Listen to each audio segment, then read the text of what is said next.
اچھا، پھر کچھ لوگ یہ بھی جاننا چاہتے ہوں گے کہ جو اعتراض آج مرزائی کر رہے ہیں، اسی اعتراض کو جب فتح مسیح نے آج سے 100 سال پہلے کیا، 125 سال پہلے کہہ لیں، تو ان کے مرزا صاحب نے کیا جواب دیا تھا، وہ بھی لوگ جاننا چاہتے ہیں، کیونکہ کچھ اپنوں کو بھی غلط فہمی ہو گئی اور مرزائیوں کا پراپیگنڈا تو چلے، ان کا تو حق تھا کہ وہ کہتے کہ ہمارے مسیح موعود نے بڑے مناظرے کیے ہیں۔ کچھ ہمارے اپنے مسلمان بھی اس غلط فہمی میں مبتلا ہو گئے، جس طرح ڈاکٹر اسرار صاحب نے کہا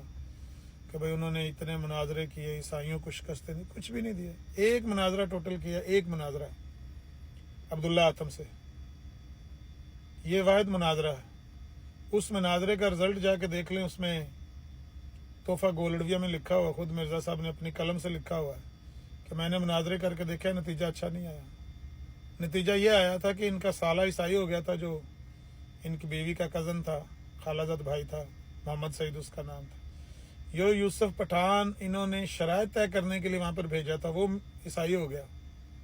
مناظرے کی شرائط طے کرنے گیا تھا۔ اسی طرح سے جنڈیالے کے وہ مسلمان جنہوں نے ان کو بطور مناظر کے پیش کیا، وہ بھی سارے عیسائی ہو گئے۔ تو رزلٹ تو اچھا نہیں آیا، مناظروں کا نتیجہ تو اچھا نہیں آیا، لیکن ہمارے کئی اپنے مسلمان بھائی بھی شاید اس غلط فہمی میں مبتلا ہو گئے، ان کا مرزائیوں کا پراپیگنڈا سن کے متاثر ہو گئے کہ انہوں نے بڑے مناظرے کیے غیر مسلموں سے۔ انہوں نے غیر مسلموں کو اسلام پر صرف ہنسایا ہے، یہ شیخ بٹالوی کے الفاظ ہیں کہ اس شخص نے غیر مسلموں کو اسلام پر صرف ہنسایا ہے۔ کون سے غیر مسلم کو شکست دی ہے اس نے؟ کون سے مسلمان کے غیر مسلم کے ساتھ مناظرہ کر کے اس کو لاجواب کیا ہے؟ کچھ بھی نہیں کیا۔ بہرحال وہ فتح مسیح نے جو اعتراض کیا، اس کا جواب آپ کو سنا دیتے ہیں۔ کوئی 2-3 پنچر لگانے کی کوشش کی ہے، اور اس کے بعد مسیح علیہ السلام کو گالیاں شروع ہو گئی ہیں۔ بھائی دیکھو، نبی علیہ السلام کی زندگی پر کوئی اعتراض کرتا ہے تو آپ وہ جواب دیتے ہیں جو آپ کے مصادر کے مطابق ہے، جو اس کی صحیح لاجک بنتی ہے، جو صحیح سینس بنتی ہے۔ اس کے لیے مسیح علیہ السلام کو گالیاں دینے کی کیا ضرورت ہے؟ میں آپ کو پڑھ کے سناتا ہوں تو آپ حیران رہ جائیں گے کہ موصوف نے کیا جواب دیا ہے۔ اس جواب سے تو بہتر تھا نہ جواب دیتے، پیڑے رون نال چپ چنگے۔ لیکن بہرحال جن لوگوں کے ذہن میں یہ تجسس ہے، وہ سن لیں یہ جواب جو مرزا صاحب نے دیا ہے فتح مسیح کو۔ 5واں اعتراض اس نے یہ کیا تھا کہ محمد صاحب کی ایک غیر عورت پر نظر پڑی تو آپ نے گھر میں آ کر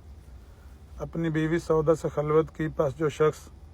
غیر عورت کو دیکھ کر اپنے نفس پر غالب نہیں آ سکتا جب تک اپنی عورت سے خلوت نہ کرے اور اپنے نفس کے حرص کو پورا نہ کرے، تو وہ فرد اکمل کیسے ہو سکتا ہے؟ یہ تھا اس کا اعتراض۔ اس کے جواب میں پہلے تو مرزا صاحب نے حدیث کے الفاظ پیش کر کے جواب دینے کی کوشش کی ہے کہ حدیث کے معترض نے معنی غلط سمجھ لیے ہیں۔ صحیح مسلم کی یہ حدیث ان لفظوں کے ساتھ ہے کہ نبی علیہ الصلوۃ والسلام نے ایک عورت کو دیکھا، پھر اپنی بیوی زینب کے پاس آئے۔ سیدہ سودا کا تو نام ہی نہیں ہے اس حدیث میں۔ تو نبی علیہ السلام نے اپنی حاجت پوری کی، اور پھر کہتے ہیں کہ اب دیکھو کہ حدیث میں اس بات کا نام و نشان نہیں کہ نبی علیہ الصلوۃ والسلام کو اس عورت کا حسن و جمال پسند آیا، بلکہ یہ بھی ذکر نہیں کہ وہ عورت جوان تھی یا بڈھی تھی، اور یہ بھی ثابت نہیں ہوتا کہ نبی علیہ السلام نے اپنی بیوی سے آ کر صحبت کی۔ یہ جو الفاظ حدیث ہیں قضا حاجتہ، یہ اصل میں مباشرت سے خاص نہیں ہے، بلکہ قضا کئی دفعہ حاجت پخانہ پھرنے کو بھی کہتے ہیں۔ اب یہ تو سیدھا سیدھا پنچر ہے۔ اس کو دیکھ کر، اس کو سن کر کون غیر مسلم کنونس ہوگا کہ مرزا صاحب نے بڑا معقول جواب دیا ہے؟ پھر کہتے ہیں کہ یہ بھی پتہ نہیں کہاں سے معلوم ہوا ہے کہ نبی علیہ السلام نے اپنی بیوی سے صحبت کی تھی۔ ایک عام لفظ کو کسی خاص معنی میں محدود کرنا سیدھی سیدھی شرارت ہے، اور نبی علیہ السلام کی زبان سے بھی یہ بات مروی نہیں ہے کہ میں نے ایک عورت کو دیکھ کر اپنی بیوی سے صحبت کی۔ اصل بات یہ ہے کہ وہ جابر رضی اللہ تعالیٰ عنہ سے یہ حدیث ہے جس کا ترجمہ یہ ہے کہ اگر تم میں سے کوئی شخص کسی عورت کو دیکھے اور وہ اس کی نظر میں خوبصورت معلوم ہو تو بہتر ہے کہ فی الفور گھر میں آ کر اپنی عورت سے صحبت کر لے، تاکہ کوئی خطرہ بھی دل میں گزرنے نہ پائے اور بطور حفظ قدم علاج ہو جائے۔ بس ممکن ہے کہ کسی صحابی نے، اب یہ دیکھیں دوسرا پنچر، ممکن ہے کہ کسی صحابی نے اس حدیث کے سننے کے بعد دیکھا ہو کہ نبی علیہ السلام کے کسی راہ میں کوئی جوان عورت سامنے آ گئی پھر اس عورت کو پھر اس صحابی کو یہ بھی اطلاع ہو گئی کہ نبی علیہ السلام نے اسی وقت گھر آ کر اتفاقاً اپنی بیوی سے صحبت کی، تو اس نے اس اتفاقی امر پر اپنے اجتہاد سے اپنے گمان میں ایسا ہی سمجھ لیا ہو کہ اس حدیث کے موافق نبی علیہ الصلوۃ والسلام نے بھی عمل کیا۔ پھر اگر فرض بھی کر لیں کہ وہ قول صحابی کا صحیح تھا، درست تھا، تو اس سے بد نتیجہ نکالنا کسی بد اور خبیث آدمی کا کام ہے، بلکہ اصل بات تو یہ ہے کہ نبی علیہ السلام اس بات پر بہت حریص ہوتے ہیں کہ ہر ایک نیکی اور تقویٰ کے کام کو عملی نمونہ کے پیرایہ میں لوگوں کے دلوں میں بٹھا دیں۔ ہاں، یہ بات یہاں تک تو مرزا صاحب نے یہ حصہ تو ٹھیک لکھا ہے کہ قول صحابی سے کوئی بد نتیجہ نکالنا، جس طرح مرزائی نکال رہے ہیں یا فتح مسیح نکال رہا تھا، یہ کسی خبیث آدمی کا ہی کام ہے۔ یہ تو صرف نمونے کے طور پر نبی علیہ الصلوۃ والسلام کا ایک فعل پیش کیا گیا ہے کہ جب آپ باہر جائیں، کوئی عورت آپ کو دیکھیں تو باہر برائیوں میں ملوث نہ ہوں بلکہ اپنی منکوحہ بیوی کے پاس آپ آئیں۔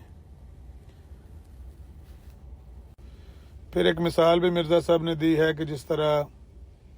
کوئی مرغی اپنے منقار دانے پر اس غرض سے مارتی ہے کہ اپنے بچوں کو سکھا دے کس طرح سے دانہ زمین سے اٹھانا چاہیے، تو یہ بھی ایک اس کو سکھانے کا طریقہ ہوتا ہے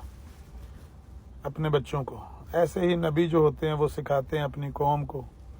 کہ جب آپ باہر جائیں تو کوئی عورت دیکھ کر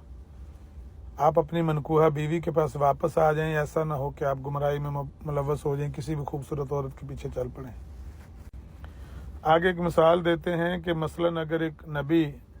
بھوک کی شدت سے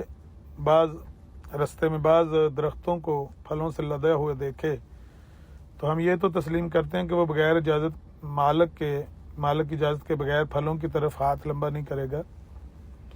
نہ دل میں ان پھلوں کے توڑنے کے لیے عزیمت کرے گا، لیکن یہ خیال اس کو آ سکتا ہے کہ اگر یہ پھل میرے ملک میں سے ہوتے تو میں ان کو کھا سکتا، اور یہ خیال کمال کے منافی نہیں۔ اب آگے سنیں، آپ کو یاد ہوگا کہ آپ کے خدا صاحب تھوڑی سی بھوک کے عذاب پر صبر نہ کر کے کیسے انجیر کے درخت کی طرف دوڑے گئے۔ کیا آپ ثابت کر سکتے ہیں کہ یہ درخت ان کا یا ان کے والد صاحب کے ملک میں سے تھا؟ پس جو شخص بیگانہ درخت کو دیکھ کر اپنے نفس پر غالب نہ آ سکا اور پیٹ کی بھینٹ چڑھانے کے لیے اس کی طرف دوڑا گیا، وہ خدا تو کیا بلکہ بقول آپ کے فرد اکمل بھی نہیں۔ یعنی اس کو درست مانتے ہوئے مرزا صاحب مسیح علیہ السلام کے اوپر یہ الزام لگا رہے ہیں کہ انجیر کا درخت انہوں نے دیکھا، یہ بھی نہ دیکھا کہ یہ ان کی ملکیت ہے یا ان کے باپ کی ملکیت ہے، دوڑے گئے اور اپنے پیٹ کی آگ بجھانے کے لیے وہاں سے پھل توڑ کے کھائے۔ الغرض کسی کے دل میں یہ خیال گزرنا کہ یہ چیز خوبصورت ہے، یہ ایک علیحدہ امر ہے جس کو خدا نے آنکھیں دی، جیسے وہ کانٹے اور پھول میں فرق کر سکتا ہے ایسا ہی وہ خوبصورت اور بدصورت میں فرق کر سکتا ہے۔ آپ کے خدا صاحب کو شاید یہ قوت ممیزہ فطرت سے نہیں ملی ہوگی مگر پیٹ کی شہوت کے لیے، تو انجیر کے درخت کی طرف دوڑے، یہ بھی نہ سوچا کہ یہ کس کا انجیر ہے۔ تعجب کہ ایک شرابی اور کھاؤ پیو کو شہوت پرست نہ کہا جائے، استغفر اللہ، اور وہ پاک ذات جس کی زندگی اور جس کا ہر ایک فعل خدا کے لیے تھا، اس کا نام اس زمانے کے پلید طبع شہوت پرست رکھیں۔ عجیب طریقے کا زمانہ ہے۔ یہ اسلام کی اعلیٰ تعلیم کا ایک نمونہ ہے کہ ہرگز قصداً کسی عورت کی طرف نظر اٹھا کر نہ دیکھو کہ یہ بد نظری کا پیش خیمہ ہے۔ اگر اتفاقاً کسی خوبصورت عورت پر نظر پڑے اور وہ خوبصورت معلوم ہو تو اپنی عورت سے صحبت کر کے اس خیال کو ٹال دو۔ خوب یاد رکھو یہ تعلیم اور یہ حکم حفظ ما تقدم کے طور پر ہے۔ جو شخص مثلاً حیضے کے دنوں میں حیضے سے بچنے کے لیے حفظ ما تقدم کے طور پر کوئی دوا استعمال کرتا ہے تو کیا کہہ سکتے ہیں اس کو حیضہ ہو گیا ہے یا حیضے کے اثار اس میں ظاہر ہو گئے، بلکہ یہ بات اس کی دانش مندی میں محسوب ہوگی اور سمجھا جائے گا کہ وہ اس بیماری سے طبعاً نفرت رکھتا ہے اور اس سے دور رہنا چاہتا ہے۔ اس بات میں آپ کے ساتھ کوئی بھی اتفاق نہیں کرے گا کہ تقویٰ کی راہوں کو اختیار کرنا کمال کے برخلاف ہے۔ اگر انبیاء علیہ السلام تقویٰ کا نمونہ نہ دکھلاویں تو اور کون دکھلاوے؟ جو خدا ترسی میں سب سے بڑھ کر ہوتا ہے وہی سب سے بڑھ کر تقویٰ بھی اختیار کرتا ہے۔ وہ بدی سے اپنے تئیں دور رکھتا ہے، وہ ان راہوں کو چھوڑ دیتا ہے جس میں بدی کا احتمال ہوتا ہے۔ مگر آپ کے یسوع صاحب کی نسبت کیا کہیں اور کیا لکھیں اور کب تک ان کے حال پر روئیں؟ کیا یہ مناسب تھا کہ وہ ایک زانیہ عورت کو یہ موقع دیتا کہ وہ عین جوانی اور حسن کی حالت میں ننگے سر اس سے مل کر بیٹھتی اور نہایت ناز اور نخرے سے اس کے پاؤں پر اپنے بال ملتی اور حرام کاری کے عطر سے اس کے سر پر مالش کرتی۔ اگر یسوع کا دل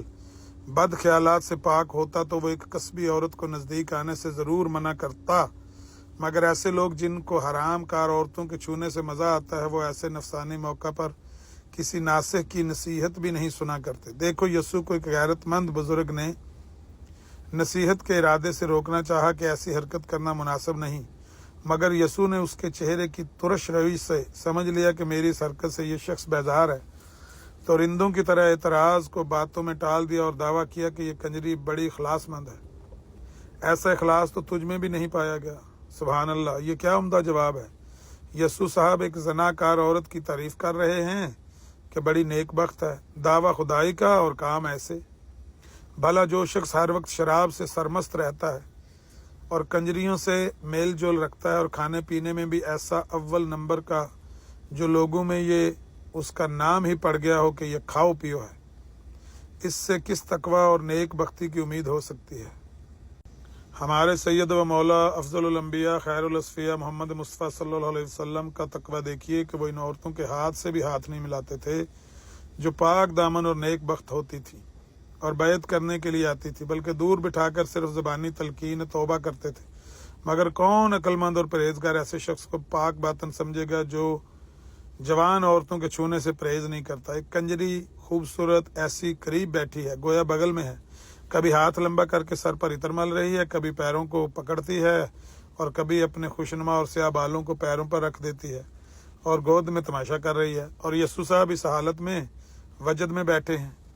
اور کوئی اعتراض کرنے لگے تو اس کو جھڑک دیتے ہیں۔ اور طرفہ یہ کہ عمر جوان اور شراب پینے کی عادت اور پھر مجرد اور ایک خوبصورت قصبی عورت سامنے پڑی ہے، جسم کے ساتھ جسم لگا رہی ہے۔ کیا یہ نیک آدمیوں کا کام ہے؟ اور اس پر کیا دلیل ہے کہ اس قصبی کے چھونے سے یسوع کی شہوت نے جنبش نہیں کی تھی؟ لا حول ولا قوت الا باللہ۔